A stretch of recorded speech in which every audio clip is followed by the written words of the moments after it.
പിതാവിന്റെയും പുത്രന്റെയും പരിശുദ്ധാത്മാവിന്റെയും നാമത്തിൽ ആമേൻ. അമ്മേ പരിശുദ്ധ അമ്മേ, അമ്മേ പരിശുദ്ധമേ, ദൈവമാതാവേ, കൃപാസനത്തിലൂടെ ഞങ്ങൾക്കും ഞങ്ങളുടെ ദേശത്തിനും അമ്മ മധ്യസ്ഥം തേടി തന്ന എല്ലാ അനുഗ്രഹങ്ങൾക്കും കൃപകൾക്കും ഞങ്ങളിപ്പോൾ ഹൃദയം നിറഞ്ഞ നന്ദി പറയുന്നു. അമ്മേ പരിശുദ്ധമ്മേ, ദൈവമാതാവേ, 2004 ഡിസംബർ 7 ഉച്ചകഴിഞ്ഞ് 2:30 കൃപാസനത്തിൽ സംഭവിച്ച അമ്മയുടെ പ്രത്യക്ഷപ്പെടലിനെക്കുറിച്ച് തിരുസഭയ്ക്ക് സമർപ്പിച്ചിരിക്കുന്ന പഠനരേഖകളുടെ മേൽ സഭാത്മകമായ പഠനം ആരംഭിക്കുവാൻ ഞങ്ങൾ പ്രാർത്ഥിക്കുന്നു. അമ്മേ പരിശുദ്ധമേ, ഭൂസ്വർലോകങ്ങളുടെ രാജ്ഞിയായ അങ്ങേയ്ക്ക് ഭൗമസംരക്ഷണത്തിനായി പ്രപഞ്ചപ്രകൃതിയെ തന്നെ തിരുസഭ പ്രതിഷ്ഠിക്കുവാൻ ഈ പ്രത്യക്ഷീകരണം വഴി ഇടയാക്കണമേ. പരിശുദ്ധമേ, ജപമാല മാതാവേ, സകല കൃപാസനം പ്രാർത്ഥനയോടും ചേർത്ത് ഞങ്ങളിപ്പോൾ പ്രാർത്ഥിക്കുന്ന ഈ കുടുംബത്തിന്റെ പ്രത്യേക നിയോഗം പറ മക്കളെ.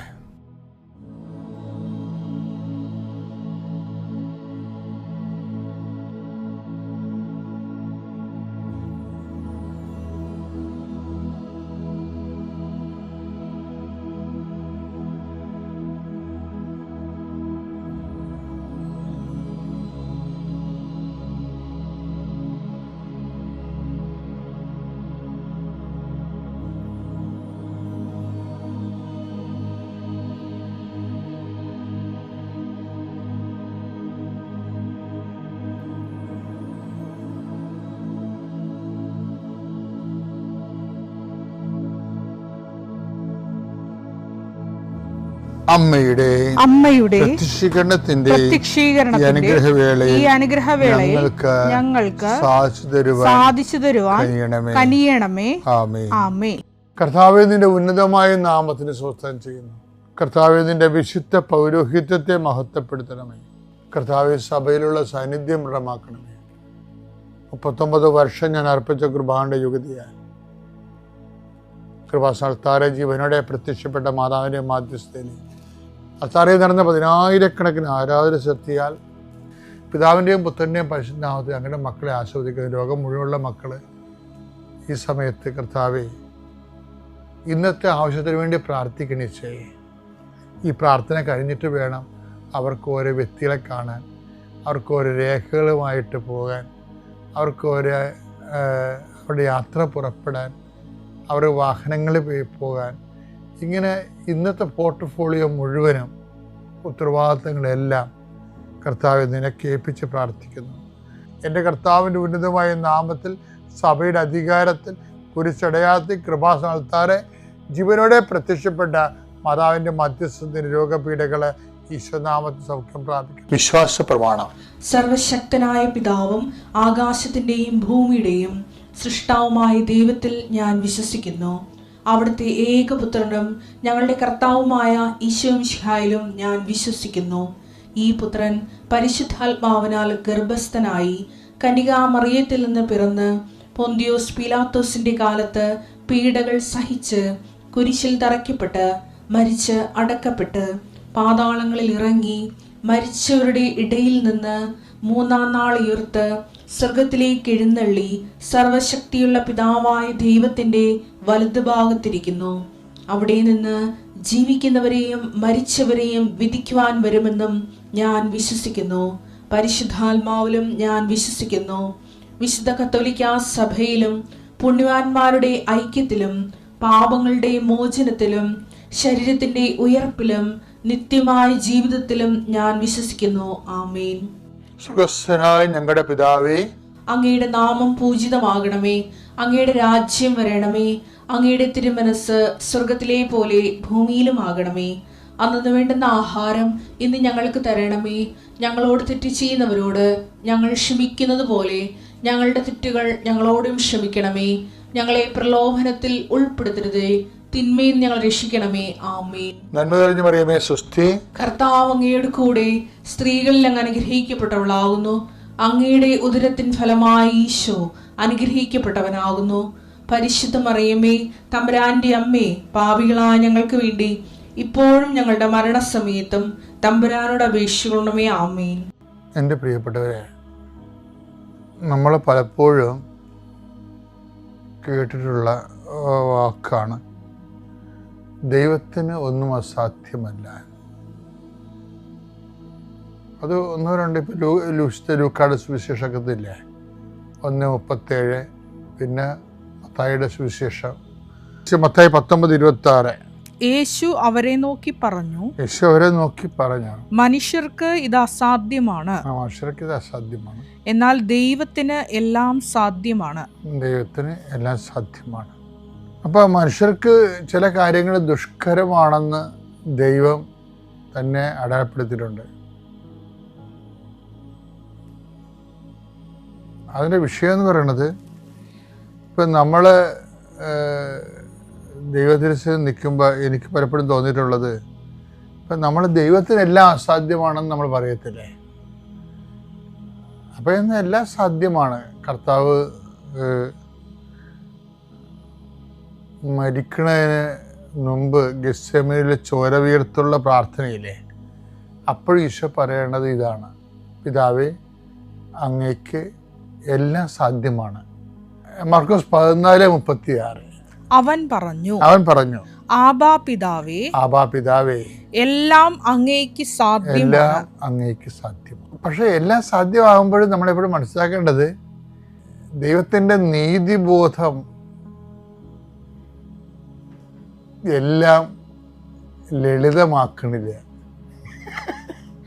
ഞാൻ പറയണത് നിങ്ങൾക്ക് മനസ്സിലാകുന്നുണ്ട്. അതായത് ദൈവത്തിന് എല്ലാം സാധ്യമാണ്, പക്ഷെ എല്ലാം സിമ്പിളല്ല.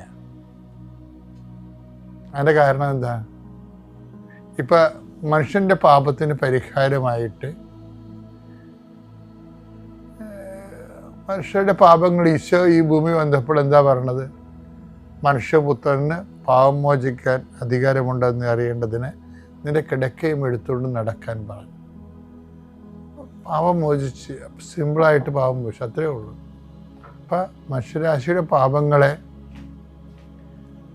ദൈവത്തിന് സിമ്പിളായിട്ട് മോചിക്കാം. പക്ഷെ ദൈവത്തിൻ്റെ നീതിബോധം ഈ എല്ലാം സാധ്യമായ ദൈവത്തിന് എല്ലാം സിമ്പിളാകുന്നില്ല.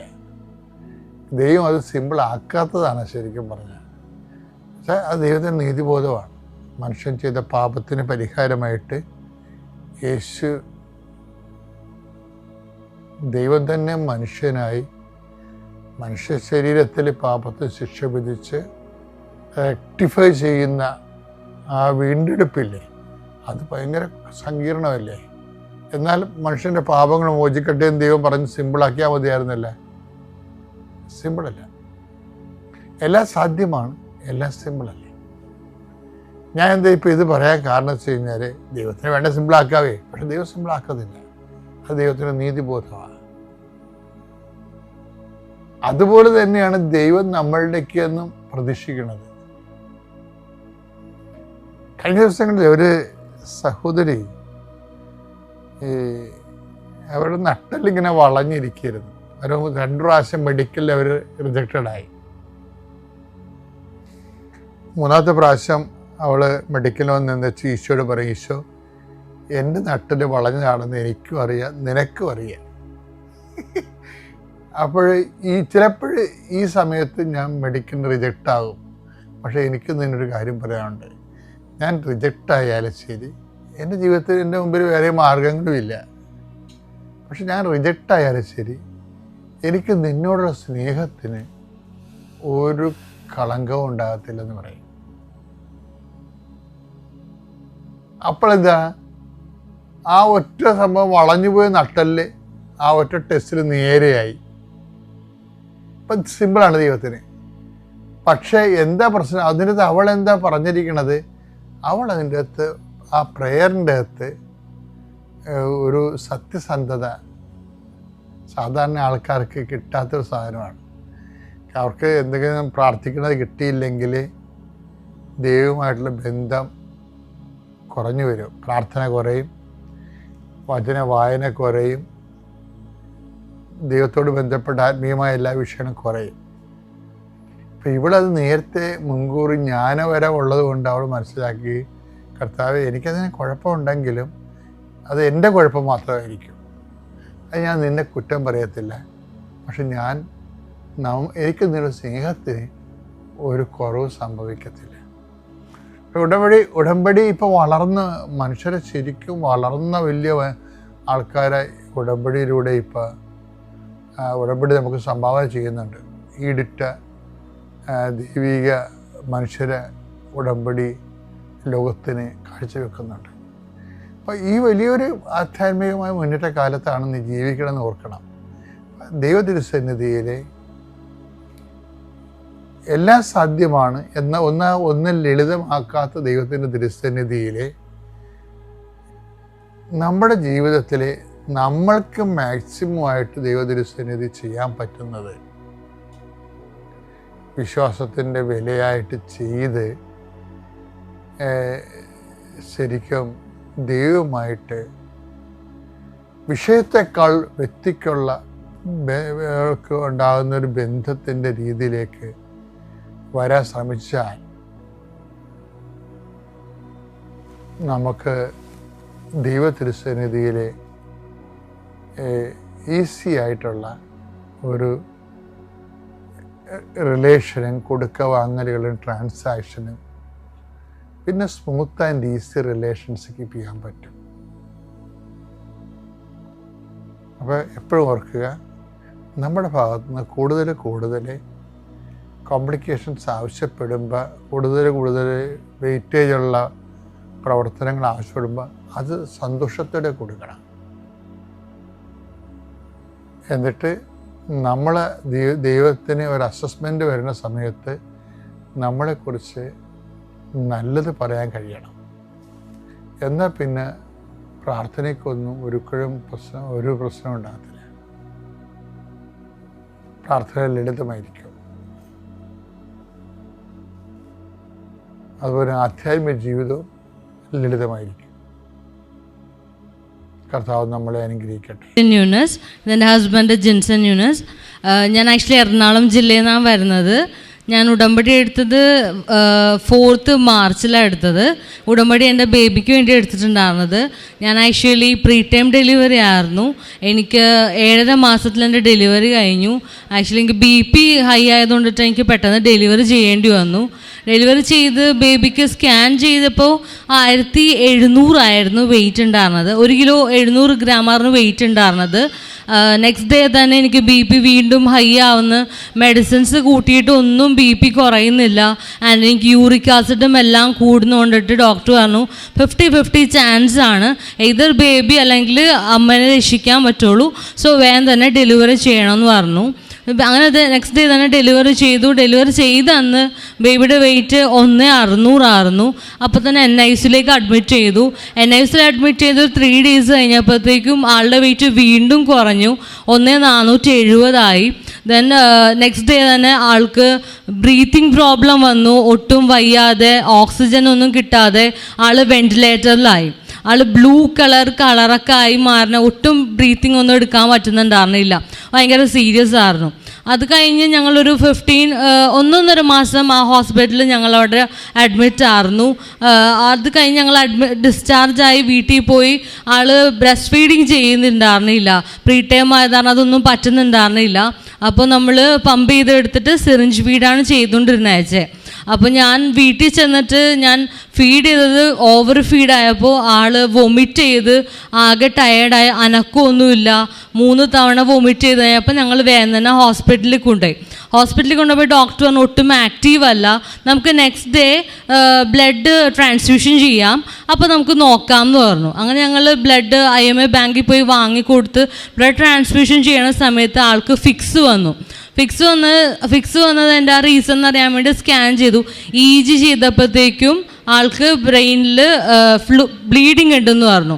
അത് ലെവൽ 1 ആണ്, കുഴപ്പമില്ല, മെഡിസിൻ കഴിച്ച് മാറും, 6 മാസത്തേക്ക് മെഡിസിൻ എടുക്കണം എന്ന് പറഞ്ഞു. 2 നേരമാണ് ആ മെഡിസിൻ ഉള്ളത്. 7 ഡ്രോപ്സ് വീതമാണ് കൊടുക്കുന്നത്. ആ ഡ്രോപ്സ് കഴിച്ചിട്ടുണ്ടെങ്കിൽ ബേബി ഭയങ്കര ഡീപ്പ് സ്ലീപ്പിലേക്ക് ആയിപ്പോവും. പിന്നെ ഒരു 7-7.5 മണിക്കൂർ ആൾ ഫുള്ളും ഉറക്കമൊഴിക്കും. നമ്മൾ പാൽ കൊടുക്കാനൊക്കെ കുത്തി എണീപ്പിച്ചാലും ഒന്നും എണീക്കൂല, ഫുള്ള് ഉറക്കമായിരിക്കും പറഞ്ഞു. പിന്നെ ഞാൻ ഡെലിവറി ചെയ്ത ഹോസ്പിറ്റലിൽ എനിക്ക് എൻ്റെ വീട്ടിൽ നിന്ന് കുറേ ലോങ് ആയതുകൊണ്ടിട്ട് ഞങ്ങൾ ഞങ്ങളുടെ വീടിൻ്റെ അടുത്തുള്ള വേറൊരു ഹോസ്പിറ്റലിൽ കാണിച്ചു. സോ ഡോക്ടർ പറഞ്ഞു ഒന്നും കൂടി EGയും ചെയ്യാം, ഒരു സ്കാനും കൂടി നമുക്ക് ചെയ്യാമെന്ന് പറഞ്ഞപ്പോൾ EG കംപ്ലീറ്റ് മാറിയിട്ടുണ്ടായിരുന്നു. പക്ഷേ ആളുടെ സ്കാൻ ചെയ്ത് കഴിഞ്ഞപ്പോഴത്തേക്കും അറിയുന്നത് ആളുടെ ബ്രെയിനിൽ 60% വെയിൻസും ഡാമേജാണ്. സോ ഒരു 2 years ഒക്കെ കഴിയുമ്പോഴത്തേക്കും പറയാൻ പറ്റുള്ളൂ ആൾക്ക് ഏത് ബോഡി പാർട്സിനാണ് ആ വെയിൻസ് എഫക്റ്റ് ചെയ്തേക്കുന്നത്. ആൾ ചിലപ്പോൾ അംഗവൈകല്യമാകും, ചിലപ്പോൾ നടക്കില്ല, കണ്ണ് കാണില്ല, ചെവി കാണില്ല. അത് ഞങ്ങൾക്ക് ഭയങ്കര ബുദ്ധിമുട്ടായിപ്പോയി. ഞങ്ങളുടെ ഫസ്റ്റ് ബേബിയാണ്, ഞങ്ങൾ കല്യാണം കഴിഞ്ഞ് 3 years ആയ ബേബിയാണ്. അപ്പോൾ ഞാൻ പ്രഗ്നൻ്റ് ആയിട്ടിരിക്കുന്ന സമയത്തും എൻ്റെ കസിൻസ് എല്ലാവരും പറയും, കൃപാസന മാതാവിനെ പറ്റി പറയുന്നതാണെങ്കിൽ ഞങ്ങൾക്ക് അത്ര വിശ്വാസമൊന്നും ഉണ്ടായിരുന്നില്ല. പക്ഷേ ഈ ഒരു കാര്യം പറഞ്ഞപ്പോൾ ഡോക്ടറും പറഞ്ഞു നമുക്ക് മെഡിസിൻ ഒന്നും ചെയ്യാൻ പറ്റില്ല, ആകെ ദൈവത്തിന് മാത്രം നിങ്ങളെ സഹായിക്കാൻ പറ്റുള്ളൂ എന്ന് പറഞ്ഞു. പിന്നെ ഞങ്ങൾ ഇവിടെ വന്ന് ഉടമ്പടി എടുത്ത് ആദ്യത്തെ സാക്ഷ്യം തന്നെ വെച്ചത് ഞങ്ങളുടെ കുഞ്ഞിന് വേണ്ടിയിട്ടായിരുന്നു. ഞങ്ങളുടെ കുഞ്ഞിലേക്ക് ആരോഗ്യമുള്ളൊരു കുഞ്ഞായി മാറണമെന്നായിരുന്നു. ഞങ്ങൾ അത് കഴിഞ്ഞ് March 4 ഞങ്ങൾ ഉടമ്പടി എടുത്തു. 24th അവന് നെക്സ്റ്റ് സ്കാനായിരുന്നു, സെക്കൻഡ് സ്കാനായിരുന്നു. അപ്പോൾ ഞങ്ങൾ ഡോക്ടർ ഓൾറെഡി പറഞ്ഞിട്ടുണ്ട് ഇനി നമുക്ക് മെഡിസിൻസ് ഒന്നുമില്ല, പ്രാർത്ഥിക്കാൻ മാത്രമേ പറ്റുള്ളൂ എന്ന് പറഞ്ഞുകൊണ്ടിട്ട് ഞാൻ സ്കാൻ ചെയ്തില്ല. പിന്നെ എൻ്റെ മദനും പറഞ്ഞു സ്കാൻ ചെയ്യേണ്ട, നിങ്ങൾ ഉടമ്പടി എടുത്തതല്ലേ ഉള്ളൂ, കുറച്ച് വെയിറ്റ് ചെയ്യുമെന്ന് പറഞ്ഞു. നെക്സ്റ്റ് ഞങ്ങൾ വാക്സിൻ എടുക്കാൻ പോയപ്പോൾ ഡോക്ടർ ഞങ്ങളിങ്ങനെ പ്രെയർ ചെയ്യുന്നുണ്ട്, അപ്പോൾ അതുകൊണ്ടിട്ട് സ്കാൻ ചെയ്യണമെന്ന് പറഞ്ഞപ്പോൾ ഡോക്ടർ പറഞ്ഞു ബേബിയുടെ തല ഉറക്കുന്നതിന് മുന്നേ സ്കാൻ ചെയ്യണം, തല ഉറച്ചിട്ടുണ്ടെന്നാണെങ്കിൽ അത് സർജറി ചെയ്യേണ്ടി വരുമെന്ന് പറഞ്ഞു. അങ്ങനെ ഞങ്ങൾ വീണ്ടും ഉടമ്പടിയിൽ പ്രാർത്ഥനയും കാര്യങ്ങളെല്ലാം ചെയ്ത് എനിക്ക് ആക്ച്വലി എല്ലാം ഉടമ്പടിയുടെ കാര്യങ്ങളൊന്നും ചെയ്യാൻ പറ്റുന്നുണ്ടായിരുന്നില്ല. ബിക്കോസ് ഞാൻ ആക്ച്വലി മാമുദിസ ചെയ്യാത്തതാണ്, എനിക്ക് അങ്ങനെ പുറത്തൊന്നും പോകാൻ പറ്റില്ല, പത്രമൊന്നും കൊടുക്കാൻ പറ്റില്ല. ആൻഡ് ഇത് പ്രീ ടൈം ബേബി ആയ കാരണം നമുക്ക് വിസിറ്റേഴ്സ് ഒന്നും അലൗഡ് അല്ല വീട്ടിൽ. ഞാനും എൻ്റെ മദറും മാത്രമാണ് ബേബിനെ നോക്കുന്നത്, കാരണം ആൾക്ക് പെട്ടെന്ന് ഇൻഫെക്ഷൻ ആവും. അപ്പോൾ നമുക്ക് ഗസ്റ്റ് ഒന്നും അലൗഡ് ഒന്നുമില്ല, അപ്പോൾ നമുക്ക് പുറത്തും പോകാറില്ല. അപ്പോൾ ഞാൻ രോഗി സന്ദർശനം ഒന്നും എനിക്ക് ചെയ്യാൻ പറ്റില്ലായിരുന്നു. എൻ്റെ പോലും അപ്പം ഞാൻ വിചാരിച്ചു ഓരോ സാക്ഷികൾ ഞാനിവിടെ കേൾക്കുമ്പോൾ ഞാൻ വിചാരിച്ചു ഓക്കെ മേ ബി എനിക്കൊരു 2-3 ഉടമ്പടി എടുത്ത് കഴിയുമ്പോഴായിരിക്കും എൻ്റെ ബേബിക്ക് ബ്ലെസ്സിങ്സ് കിട്ടാൻ പോകുന്നത്. കാരണം ഇനി 2 years വരെയും ഡോക്ടർ ഞങ്ങൾക്ക് ടൈം പറഞ്ഞിട്ടുണ്ട്, അതിനിടയിൽ എനിക്കൊരു ബ്ലെസ്സിങ് കിട്ടുമെന്ന് എനിക്ക് ഷുവറായിരുന്നു. പക്ഷെ ഇത്ര പെട്ടെന്ന് എനിക്ക് ഉണ്ടാവില്ലെന്ന് എനിക്ക് അറിയില്ലായിരുന്നു. ഞങ്ങൾ നെക്സ്റ്റ് 24th ഞങ്ങൾ വാക്സിൻ എടുക്കാൻ വേണ്ടി ഡോക്ടർ പറഞ്ഞു നെക്സ്റ്റ് സ്കാൻ എടുക്കണം എന്ന് പറഞ്ഞിട്ട് നെക്സ്റ്റ് മന്തിൽ ഞങ്ങൾക്ക് വീണ്ടും ഒരു സ്കാൻ തന്നു. അത് 4 തന്നിട്ടുണ്ടായിരുന്നു. ഞങ്ങൾ ഉടമ്പടി എടുത്ത ദിവസമാണ് ഞങ്ങൾക്ക് തന്നിട്ടുണ്ടായിരുന്നത്. ഞാൻ സ്കാൻ ചെയ്യാൻ വേണ്ടി പോണ സമയത്തും ഞങ്ങൾ വണ്ടിയിലിരുന്ന് പോകുമ്പോഴും ഞാനും എൻ്റെ ഹസ്ബൻഡും, ഫസ്റ്റ് ഓഫ് ഓൾ എൻ്റെ ഹസ്ബൻഡ് അത്ര ഭയങ്കര ഒരു വിശ്വാസമൊന്നും ഉണ്ടായിരുന്നുള്ളൊരു വ്യക്തിയൊന്നും ആയിരുന്നൊന്നുമില്ല. ഞങ്ങളുടെ ഈ കുട്ടീൻ്റെ ആവശ്യം വന്നപ്പോഴാണ് ഞങ്ങൾ വീണ്ടും അത്രയും പ്രാർത്ഥനയും കാര്യങ്ങളൊക്കെ ചെയ്യാൻ തുടങ്ങിയത്. ഞങ്ങൾക്ക് പല ആൾക്കാരുടെയും ദേഷ്യവും കാര്യങ്ങളുണ്ട്, അതെല്ലാം ഞങ്ങൾ ക്ഷമിച്ച് പ്രാർത്ഥിക്കാൻ തുടങ്ങി. കുടുംബ പ്രാർത്ഥന എല്ലാം കറക്റ്റായിട്ട് ചെയ്യാൻ തുടങ്ങി. ഞാൻ ഉടമ്പടിയിൽ ആള് എപ്പോഴും രാത്രി കരച്ചിൽ മാത്രമായിരിക്കും, ഉറങ്ങാറില്ല. എന്നിട്ട് പോലും ഞാൻ 5 o'clock എണീക്കും, മാസ് അറ്റൻഡ് ചെയ്യും, പ്രയർ ചൊല്ലാറുണ്ട്, എല്ലാം ഞാൻ കറക്റ്റായിട്ട് എനിക്ക് എന്നാൽ കഴിയുന്ന എല്ലാം ഞാൻ ചെയ്യുമായിരുന്നു. ഞാൻ ബാക്കി പറഞ്ഞു മാതാവ് അങ്ങേക്ക് അറിയാലോ, എനിക്ക് പറ്റാവുന്ന കാര്യങ്ങളെല്ലാം ഞാൻ ചെയ്യുന്നുണ്ടെന്ന് പറഞ്ഞാൽ എനിക്ക് പറ്റാവുന്ന ഉടമ്പടി പ്രവർത്തികളെല്ലാം ഞാൻ ചെയ്യുന്നുണ്ടായിരുന്നു.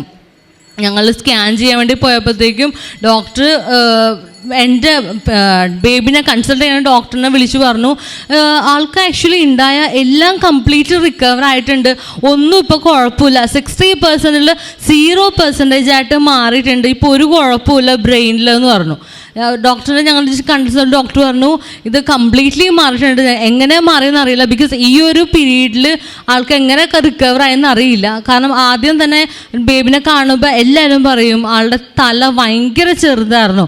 ഇപ്പോൾ ഒരു പെട്ടെന്ന് ജനിച്ച കുട്ടിയാണെങ്കിൽ പോലും തല നോർമലി വരുന്നുണ്ടായിരുന്നില്ല, തല ഭയങ്കര തീരെ ചെറുതായിരുന്നു. സോ ആൾക്ക് ഒരു നോർമൽ ബേബിയുടെ പോലെ ആയിരുന്നില്ല ബൈലൂക്ക് ഇയാളെ കാണുമ്പോഴത്തേക്കും. പക്ഷേ ഇത് കഴിഞ്ഞ് ഉടമ്പടി എടുത്ത് കഴിയുമ്പോഴത്തേക്കും പിന്നെ എല്ലാം നോർമൽ ബേബീസിനെ പോലെ ആവാറായി. ആര് കാണുമ്പോഴും ഇത് പ്രീ ടൈം ബേബി ആണെന്നൊന്നും പറയാറില്ല. ഇപ്പോൾ വെയിറ്റ് ആണെങ്കിലും എല്ലാം കറക്റ്റായിട്ടുണ്ട്, ആൾക്കിപ്പോൾ എല്ലാം ഓക്കെയാണ്. അപ്പോൾ ഞങ്ങൾ ആക്ച്വലി മാതാവിന് നന്ദി പറയുന്നു. എൻ്റെ പേര് പ്രിൻസി പ്രദീപ്, ഞാൻ കൊല്ലത്ത് നിന്ന് വരുന്നു. ഞാൻ 30/9/2021 ആദ്യമായി ഉടമ്പടി എടുത്തത്. ആദ്യമായിട്ട് ഞാൻ ഉടമ്പടി വെച്ചിരുന്ന നിയോഗം എൻ്റെ മോളുടെ +1 റിസൾട്ടും +2 റിസൾട്ടും ആയിരുന്നു. അവൾ +1 എക്സാമിന് ആദ്യമായിട്ട് കെമിസ്ട്രി എക്സാം എഴുതി കഴിഞ്ഞപ്പോൾ ഭയങ്കര സങ്കടത്തോടെ ഒന്ന് പറഞ്ഞു, മമ്മി ഞാൻ ഫെയിലാവും. എല്ലാ കുട്ടികളും ഒരുപാട് പേപ്പർ മേടിച്ച് എക്സാം എഴുതിയപ്പോഴും എൻ്റെ മോൾ ഒരൊറ്റ പേപ്പറിലാണ് എഴുതിയത്. എഴുതിയിട്ട് പറഞ്ഞ് എന്തൊക്കെ എഴുതിയെന്ന് എനിക്കറിയത്തില്ല, എനിക്ക് മാർക്കൊന്ന് എത്ര കിട്ടുമെന്ന് പോലും കണക്കൂട്ടി നോക്കാൻ വയ്യ, അത്ര ടെൻഷനിലായിരുന്നു. അപ്പോൾ ഞാൻ പറഞ്ഞു വിഷമിക്കണ്ട. പക്ഷെ അതിന് ശേഷമാണ് അടുത്ത എക്സാം നടന്നുകൊണ്ടിരിക്കുമ്പോൾ ഞാനിവിടെ ഉടമ്പടി എടുക്കാൻ വരുന്നത്. അപ്പോൾ എനിക്ക് കൗൺസിലിങ്ങിന് ചെന്നപ്പോൾ അവിടുത്തെ സിസ്റ്റർ എനിക്ക് ഒരു വചനം തന്നിരുന്നു, മോക്കത് ചൊല്ലി പ്രാർത്ഥിക്കാൻ പറഞ്ഞിരുന്നു.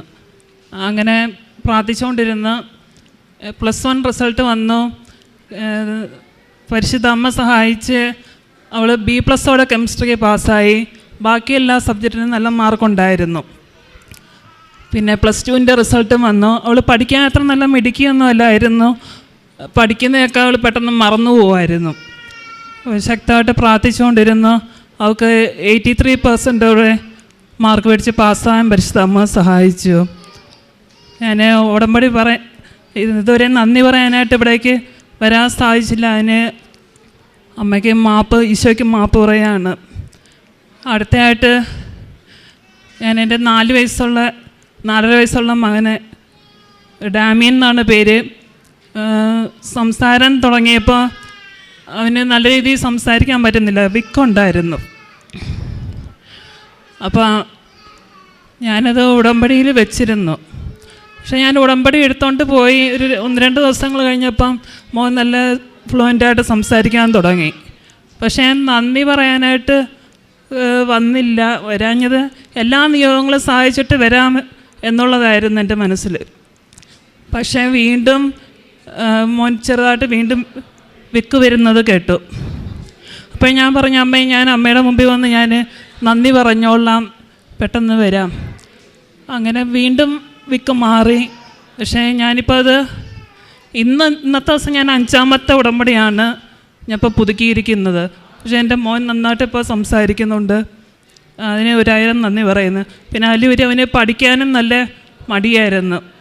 LKG ചേർത്തിട്ടും എല്ലാ കുട്ടികളും കൈപിടിച്ച് എഴുതിയിട്ടും കൈപിടിച്ച് എഴുതത്തില്ല, ബുക്കിൽ നോക്കത്തില്ല.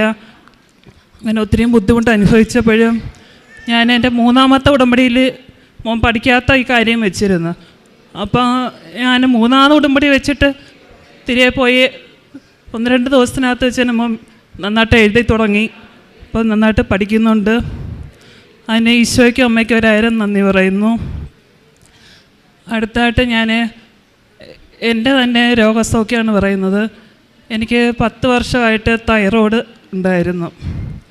ഞാൻ മെഡിസിൻ ആയുർവേദം, അലോപ്പതി, ഹോമിയോ അങ്ങനെ മാറി മാറി ഓരോന്നും കഴിച്ചുകൊണ്ടിരിക്കുകയായിരുന്നു.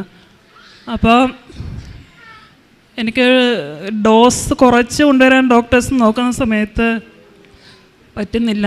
തൈറോയ്ഡ് വീണ്ടും കൂടി പോകുമായിരുന്നു. പക്ഷെ ഞാനിത് ഇവിടെ ഉടമ്പടി വെച്ചിട്ടുണ്ടായിരുന്നെങ്കിലും എനിക്ക് എപ്പോഴും തൊണ്ടയ്ക്ക് സൗണ്ട് അടയുകയോ ജോയിൻസിന് വേദന വരികയൊക്കെ ചെയ്യുമ്പോൾ എനിക്ക് എപ്പോഴും ടെൻഷനാണ്, തൈറോയ്ഡ് കൂടിക്കാണുമെന്ന്. അപ്പോൾ എൻ്റെ മൂത്ത മോള് തന്നെ എന്നോട് പറഞ്ഞ്, മമ്മി ഉടമ്പടി വെച്ചേക്കുന്ന കാര്യമല്ലേ, ഒരുപാട് പേർക്ക് തൈറോയിഡിനൊക്കെ സൗഖ്യം കിട്ടുന്നത് സാക്ഷ്യം നമ്മൾ കേൾക്കുന്നുണ്ട്, മമ്മിക്കും പരിശുദ്ധ അമ്മ സൗഖ്യം തരുമെന്ന് പറയും. അപ്പോഴാണ് എനിക്ക് ഒരു ബോധ്യം ഉണ്ടായത്. അന്നത്തെ ദിവസം തന്നെ ഞാൻ എൻ്റെ മെഡിസിൻ എല്ലായിടത്തും ഡസ്റ്റ്ബിനിൽ കളഞ്ഞു.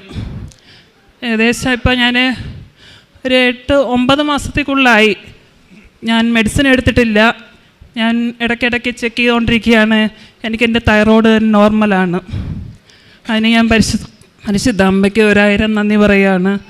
പിന്നെ ഒരു 3-3.5 വർഷമായിട്ട് എനിക്ക് ഇടയ്ക്കിടയ്ക്ക് കാരണം എന്തെന്നറിയില്ല, എനിക്ക് നെഞ്ചിടിപ്പ് വരികയും ഉറങ്ങാൻ പറ്റാത്ത അവസ്ഥ, പിന്നെ ശ്വാസം കിട്ടാത്ത അവസ്ഥ, ഇതൊക്കെ ഉണ്ടായി. എന്നെ എപ്പോഴും ഹോസ്പിറ്റലിൽ കൊണ്ടുപോയിരുന്നു രാത്രിയിലൊക്കെ. അതെൻ്റെ ഹസ്ബൻഡ് ഒരുപാട് ബുദ്ധിമുട്ടിയിട്ടുണ്ട്. എൻ്റെ അയൽവാസികൾ, ബന്ധുക്കൾ എല്ലാവരും. എനിക്ക് ഈ അസ്വസ്ഥത വരുമ്പം പെട്ടെന്ന് മരിച്ചു പോകുമെന്നായിരുന്നു തോന്നിയിരുന്നത്. എന്നെ കൊണ്ടുപോയി എല്ലാ ചെക്കപ്പുകളും, എന്നെ ഒരുപാട് ഹോസ്പിറ്റലിൽ മാറി കൊണ്ടുപോയി പരിശോധന നടത്തി. അപ്പോൾ എല്ലാം എനിക്ക് തോന്നിയിരുന്നത് എനിക്ക് ഹാർട്ടിന് എന്തോ പ്രോബ്ലം ഉണ്ടെന്നായിരുന്നു. പക്ഷേ എനിക്ക് ഏതെല്ലാം ടെസ്റ്റുകൾ നടത്തിയിട്ടുണ്ടോ എനിക്ക് ഒന്നിലും ഒരു പ്രോബ്ലം ഇല്ലായിരുന്നു. അപ്പോൾ ഡോക്ടേഴ്സ് തന്നെ പറയുന്നുണ്ടായിരുന്നു എൻ്റെ ടെൻഷൻ കൊണ്ടാണ് എനിക്കിങ്ങനെയൊക്കെ അനുഭവപ്പെടുന്നത്, എനിക്കൊരു രോഗവും ഇല്ല. പക്ഷേ ഇതെനിക്ക് ഡോക്ടേഴ്സിനെ പറഞ്ഞ് മനസ്സിലാക്കാനോ എൻ്റെ വീട്ടിലുള്ളവരെ പറഞ്ഞ് മനസ്സിലാക്കാനോ ഒന്നും സാധിക്കാത്തൊരവസ്ഥയായിരുന്നു. കാര്യം ഉറങ്ങി കിടക്കുമ്പോൾ പോലും എൻ്റെ ശ്വാസം നിന്ന് പോകുന്നതായിട്ട് എനിക്ക് പലപ്പോഴും ഫീൽ ചെയ്യുമായിരുന്നു. ഞാനിവിടെ ഉടമ്പടിയിൽ ഈ നിയോഗം അങ്ങനെ വെച്ചിരുന്നു, പക്ഷേ ഞാനതത്ര കാര്യമായിട്ട് ഇതിനു വേണ്ടി പ്രാർത്ഥിച്ചിട്ടും ഇല്ലായിരുന്നു.